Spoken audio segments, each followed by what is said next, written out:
Gas. Halo teman-teman, gimana nih kabarnya? Semoga kabarnya baik-baik saja ya. Nah teman-teman, di sini saya bersama teman-teman saya bahkan mengunjungi Museum Naskah Proklamasi. Nah teman-teman, udah ada yang pernah mengunjungi museum ini belum? Nah jika belum, teman-teman harus banget wajib menonton video ini sampai selesai, karena kita bakal membuat video vlog tentang Museum Naskah Proklamasi. Museum Naskah Proklamasi ini terletak di Jalan Imam Bonjol nomor 1 RW 4 Kecamatan Menteng, Jakarta Pusat. Nah, untuk sampai ke sini saya dan teman-teman saya menggunakan transportasi umum, yaitu menggunakan busway. Saya dan teman-teman saya berangkat dari halte terdekat rumah saya, dan kemudian saya transit, dan kemudian saya akhirnya sampai pada halte di depan Museum Naskah Proklamasi, yaitu halte Museum Naskah Proklamasi. Assalamualaikum warahmatullahi wabarakatuh. Halo guys, perkenalkan nama gue Muhammad Khair. Nama gue Ridwan Basofi. Dan kali ini kita akan membuat video vlog di Museum yang ada di belakang ini guys. Oke guys, langsung aja kita langsung pada intinya, kita masuk ke dalam. Oke, let's go.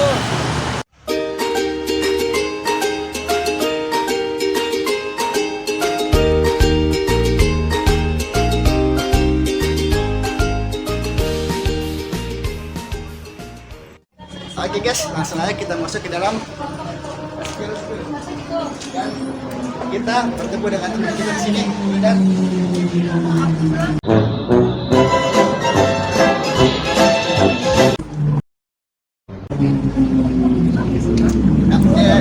di sini.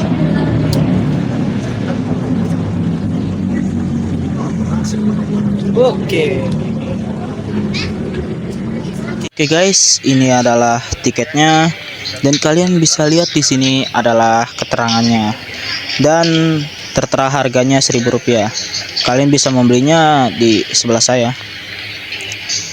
Oke.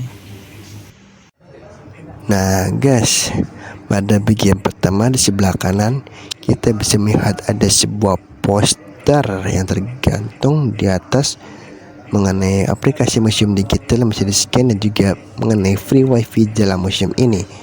Di sini juga kita bisa melihat tentang informasi papan sejarah pengesahan Naskah Proklamasi yang teman-teman bisa baca bagaimana jalannya proses pembuatan Naskah Proklamasi. Nah, di sini juga disediakan dalam versi bahasa Inggris ya teman-teman. Jadi teman-teman yang bisa dalam bahasa Inggris atau teman-teman yang bawa orang luar bisa juga baca di dalam bahasa Inggrisnya teman-teman. Nah, lanjutnya teman-teman, kita bisa melihat sebuah para tokoh dan gambar-gambar yang bisa teman-teman lihat. Sini adalah tokoh-tokoh para pembuat Naskah Proklamasi. Nah, di sini lihat teman-teman, banyak kan nama-namanya. Nah teman-teman, ada yang tahu gak siapa aja namanya? Oke, lanjut, kita menuju ke arah. Oke, lanjut.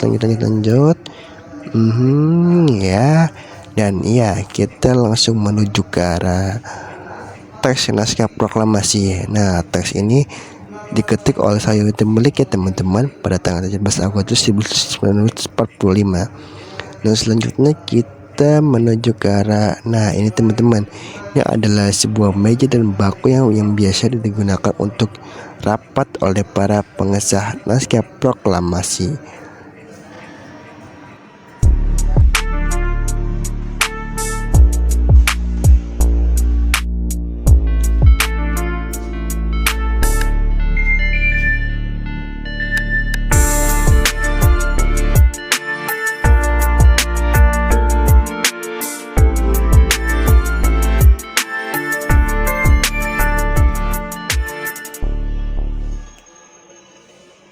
Oke, selanjutnya kita bakal melihat tentang sejarah bangunan museum, di mana museum terbentuk, dan juga kita bisa lihat juga di sini sejarah kemerdekaan kita di balik Perang Pasifik, Perang Dunia Kedua, agresi militer 1 hingga agresi militer kedua, dan juga PPKI, keanggotaan, dan juga sampai dengan perumusan naskah proklamasi.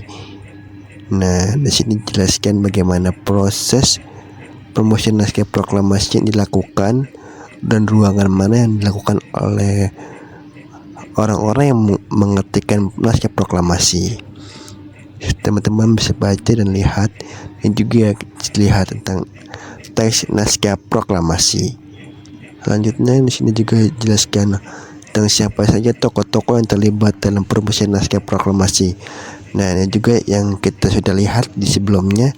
Di sini juga dijelaskan dalam versi digital atau touchscreen, bisa teman-teman lihat. Dan di sini juga yang menariknya ada komik ya guys ya. Komik yang bisa teman-teman baca. Gila, keren banget guys teman-teman. Komiknya bisa digeser-geser juga loh teman-teman. Gambarnya juga bagus-bagus. Nah, juga banyak versi teman-teman. Kita lanjut ke ruangan selanjutnya guys. Oke, kita masuk. Di sini kita lihat ada apa di sini? Copot-copot kaget, astagfirullah. Waduh, suara dari mana tuh? Wah, keren guys, patungnya bisa ada suaranya. Wah, di sini sepertinya sepotong Sayuti Melik yang sedang menulis naskah proklamasi, dan juga suara yang sedang menjelaskan tentang Sayuti Melik. Oke, lanjut. Nah, seperti ini guys, kita lihat dari dekat ya guys ya, potongnya siapa aja di sana. Apakah benar tebakan saya ada Soekarno dan Muhammad Hatta atau selainnya? Oke, ya, bagi Muhammad Hatta, Soekarno, dan satu lagi siapa? Ada yang tahu guys? Oke, terlanjut di sini. Siap apa yang saya lakukan di sini? Dan iya, kita lihat ke bawah ada apa? Iya, nampaknya ada PC guys. Wah, keren. Berarti di situ kita menggunakan audio atau CCTV, dan suara tadi menggunakan PC guys. Nah, di sini juga ada ruangan bangku dan meja lainnya untuk duduk-duduk guys. Dan ini dia terdekat yang sedang patung yang sedang diskusi antara Soekarno dan juga rekan-rekannya. Oke. Dan di sini di tangan Soekarno sedang menulis tentang naskah proklamasi, atau mungkin sudah ditulis oleh Sayuti Melik yang sedang dibaca-baca oleh Soekarno dan juga rekan-rekan yang lainnya guys. Nah, dan ini adalah, atau mungkin sedang ditandatangani oleh Soekarno dan Hatta. Oke, kita lanjut ke ruangan selanjutnya, dan kita bakal menuju ke lantai 2 guys. Nah, sebelumnya kita lihat sini ada piano guys. Piano siapakah ini? Adakah toko zaman dahulu yang suka main piano? Apakah teman-teman ada yang tahu? Kalau tahu coba tulis di komentar ya teman-teman.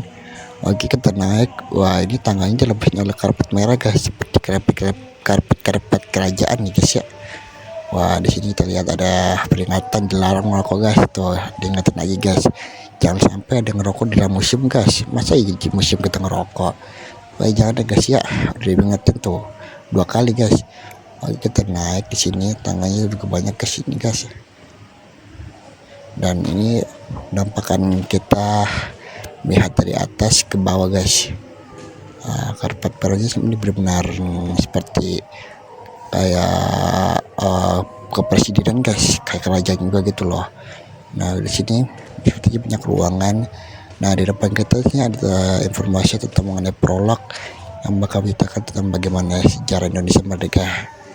Wah, menarik guys, itu ya awalnya.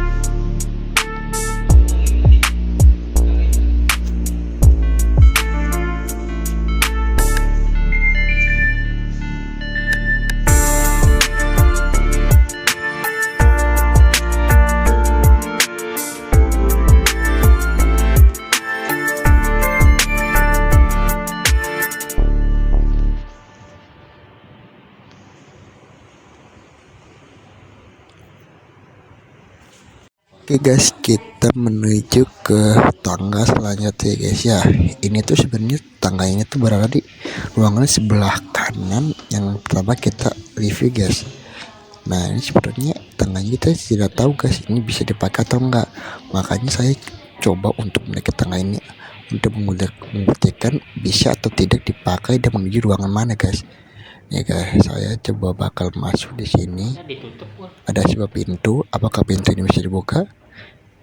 Saya ketok dan ya bisa dibuka guys. Oke, sini saya coba masuk perlahan-lahan guys. Tangganya ini lebih pendek dan lebih curam guys daripada tangga sebelumnya. Oke, kita masuk. Wah, saya di sini seperti kayak maling guys. Wah, kita tutup pintunya. Wah, ternyata memang bisa guys. Dan di sini kita menuju ke ruangan selanjutnya guys ya. Oke guys, kita lanjutin lagi. Wah, di sini nampaknya banyak sekali guys informasinya guys. Di sini kita lihat ada pembacaan teks proklamasi Negara Soekarno, ada semacam serangkaian penyerangan atau pertahanan Indonesia dari cobaan Belanda untuk menguasai Indonesia lagi. Ini tuh jelasin guys tentang bagaimana usaha-usaha Indonesia setelah kemerdekaan seperti sidang PPKI dan juga perjuangan Indonesia melawan penjajah Belanda yang kembali untuk merebut Indonesia. Nah, di sini juga terlihat ada peta pembagian wilayah RI dalam 8 provinsi guys ya. Ada Sumatera, Jawa Tengah, Jawa Barat, Jawa Timur, Sunda Kecil, Maluku, Sulawesi dan juga Kalimantan.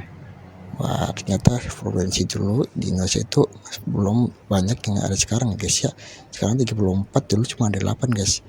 Nah, di sini juga ada maklumat tentang 30 Agustus 1945.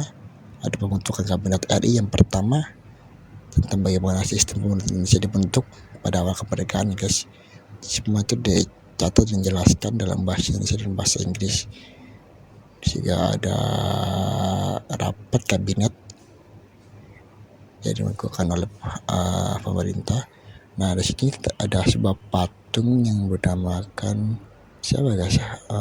Kita lihat Suwaryo. Ada patung kepala dari Bapak Suwaryo. Nah, di sini kita lihat ada proklamasi di daerah ya guys ya. Jadi proklamasi itu nggak cuma ada di Jakarta guys, cuma juga ada di daerah-daerah lainnya ya, di Indonesia. Nah, ada di Medan, ada di Semarang, ada di Jakarta. Jadi itu cuma bukan di Jawa doang ya guys ya proklamasinya, tapi juga di seluruh Indonesia guys. Ada di Surabaya, ada di Kalimantan Barat, ada di Bukit Tinggi. Jadi itu semua tuh nyebar rata guys, nggak cuma di Jawa doang guys, di Jakarta doang, tapi di seluruh Indonesia ya guys ya. Di sini juga ada tas peninggalan dari tokoh Indonesia, tokoh pahlawan Indonesia. Juga ada radio, radio ya guys ya. Ada radio yang mungkin kaset proklamator kemerdekaan Indonesia. Wah, ini sih antik banget guys. Pasti harganya mahal kalau dijual ya bakalnya. Wah, di sini juga ada uang guys, uang zaman dulu guys, uang 10.000 rupiah. Wah, uang 10.000 rupiah udah dapat apa aja tuh guys ya waktu dulu. Wah, ini kan radio guys, ada kaset juga radio guys. Antik dan jadul banget ya guys ya, barang-barang di sini. Memang bener lah, museum ini benar-benar museum pembentukan naskah proklamasi. Nah, di sini tuh ada sebuah kayak alat musik topi dengan hitam milik sosok tokoh yang mungkin kita musik. Oke, next kita menuju ruangan sebelahnya. Di sini nampaknya mengenai tentang bagaimana Indonesia mempertahankan kemerdekaan Indonesia. Jadi itu sebelum mengingatnya saya setelah kemerdekaan Indonesia tuh nggak langsung merdeka bebas dan tanpa ada penjajah lagi guys. Malah justru ini perlawanan sesungguhnya ada setelah kemerdekaan guys. Bagaimana Belanda dan pasukan sekutu-sekutunya mencoba untuk menjajah Indonesia lagi guys. Jadi di sini tuh jelasin bagaimana perjuangan Indonesia mempertahankan kemerdekaan Indonesia guys dari penjajah yang ingin merebut kembali. Di sini teruskan berbagai macam peristiwa perjuangan Indonesia di berbagai daerah melawan pasukan yang ingin merebut kembali Indonesia. Nah, salah satunya adalah pertempuran Surabaya, pertempuran Linggai Jati, pertempuran 5H 5 Maram di Palembang, pertempuran Westerling. Wah, banyak banget guys. Dan juga ada Bandung Lautan Api. Nah, wah ini sih banyak banget guys. Jadi tuh Indonesia tuh benar-benar berjuang guys untuk mempertahankan kemerdekaan Indonesia. Nggak cuma perjuangan fisik, tapi juga perjuangan secara diplomatis melalui per, perundingan Linggarjati, juga rapat-rapat dari berbagai negara. Nah, salah satunya penandatangan perjanjian Renville, guys. Nah, itu salah satu bentuk cara Indonesia melawan penjajah melalui diplomasi. Nah, ini ada pasukan Siliwangi yang hijrah ke Jawa Tengah untuk membantu pasukan di Jawa Tengah. Nah, juga ada peristiwa agresi militer 2 dilakukan oleh Belanda. Wah, masih banyak ya guys ya. Sejarah Indonesia itu benar-benar panjang guys. Jadi dia tuh nggak boleh melupakan tentang sejarah Indonesia guys. Dan juga ada serangan umum 1 Maret 1949. Wah, jadi tuh kita harus hormat dan hargai guys bagaimana perjuangan Indonesia, mulai dari mempersiapkan kemerdekaan, awal kemerdekaan dan sampai mempertahankan kemerdekaan lagi guys. Itu kita tuh harus benar-benar bersyukur guys menjadi anak muda zaman sekarang. Dan di sini ada sebuah lukisan atau poster, mungkin gambar art mengenai tokoh-tokoh pahlawan. Nah, ini ada stempel hantu, dan juga ada poster mengenai tokoh-tokoh pahlawan Indonesia. Gak cuman tentang informasi dan juga barang-barang peninggalan, museum ini juga ada kamar mandi guys. Di situ terlihat ada kamar mandi dan juga bak untuk mandi, ada wastafel gitu guys. Di sini tuh pakai itu disegel ya guys. Kita nggak bisa pakai guys. Juga ada dan di belakang bentuknya ada toilet guys. Wah, itu toilet tuh udah ada zaman dahulu guys. Coba dong bang, mesinnya. Itu adalah markasnya dari Laksamana Maeda Jepang guys. Jadi itu ada kamar mandi dan toilet guys. Jadi ya agak sedikit mewah lah ya guys ya. Kita lanjut ya. Wah, siapa nih?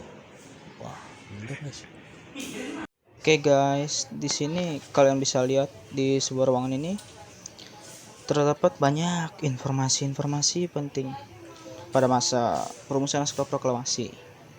Ya, seperti penyambutan Jenderal Sudirman.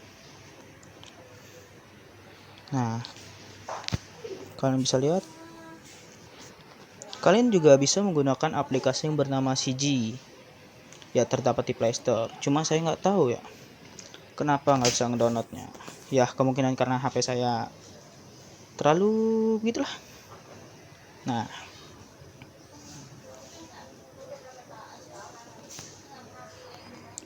di sini wah, sangat banyak sekali informasi guys. Saya tidak dapat membacanya satu-satu ya. Oke, lanjut ke ruangan sebelahnya. Di sini terdapat biografi para anggota-anggotanya seperti Pak Soekarno dan ada lagi tokoh-tokoh pentingnya seperti Ahmad Soeharjo. Dan ini adalah patung ya. Sorry guys, agak gelap tadi ya, soalnya tidak bisa diatur. Waduh, muka saya nggak kelihatan. Nah,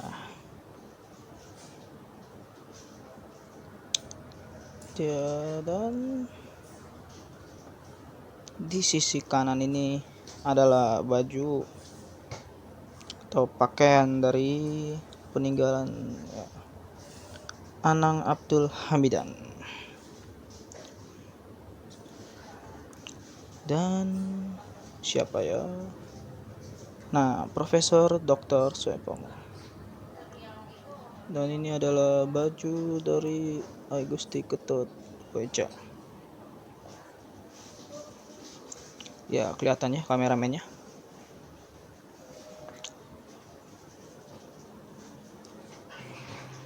Nah,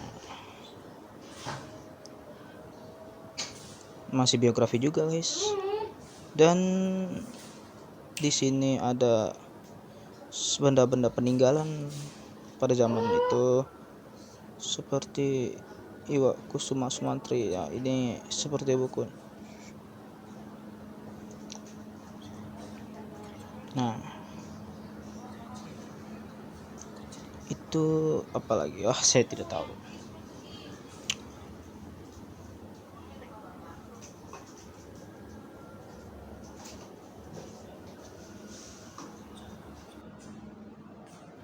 Nah, di sini juga ada medali penghargaan Bintang Mahaputra oleh Sotarjo yang didapatkan oleh Sotarjo. Oke, selanjutnya ada biografi para tokoh permusuhan naskah proklamasi. Di sini juga ada banyak barang-barang peninggalan para tokoh-tokoh. Ada dasar dari kepala Gusti Ketporaja. Ada jam tangan dan juga kacamata milik dari A.A. Hamidan. Arloji guys, mereknya guys. Ada bendera merah putih zaman dulu guys. Jadi benderanya tetap sama guys, nggak ada bedanya, tetap merah dan putih guys ya. Di sini juga terlihat ada topi yang masih disimpan sampai sekarang guys. Jadi benar-benar awet dan nggak rusak guys. Oke, selanjutnya, nah akhirnya kita sampai di penghujung vlog kita. Itu epilog dari perjuangan Indonesia dan penjajah dan mempertahankannya hingga sampai ke saat ini. Dan saya ucapkan terima kasih pada para tokoh dan juga orang-orang terlibat dalam perumusan naskah proklamasi Indonesia. Kalau nggak ada kalian, kita nggak bisa mungkin merasakan apa yang kita rasakan sekarang guys. Terima kasih.